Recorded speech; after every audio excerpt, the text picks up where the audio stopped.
വിശുദ്ധ ഹജ്ജ് കർമ്മത്തിന്റെ ഭാഗമായി പിശാചിന്റെ പ്രതീകത്തിനു നേരെയുള്ള കല്ലേറ് കർമ്മം ഹാജിമാർ ഇന്ന് നടത്തി. ബലിപ്പെരുന്നാളായ ഇന്ന് രാവിലെ മുസ്ദലിഫയിൽ നിന്നും മിനായിലെ തിരിച്ചെത്തിയാണ് ആദ്യ ദിവസത്തെ കല്ലേറ് കർമ്മം നടത്തിയത്. പിശാചിന്റെ 3 പ്രതീകങ്ങളിൽ ഏറ്റവും വലിയ പ്രതീകത്തിനു നേരെയാണ് ഹാജിമാർ ഇന്ന് കല്ലെറിഞ്ഞത്.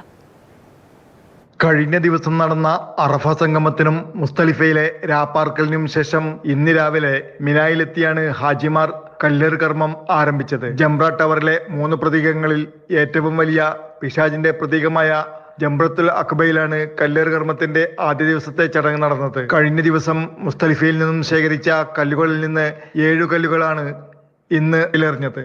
വിശാലമായ സൗകര്യം ഒരുക്കിയതിനാൽ പ്രയാസരഹിതമായാണ് ഹാജിമാർ കല്ലേറ് കർമ്മം നടത്തിയത്.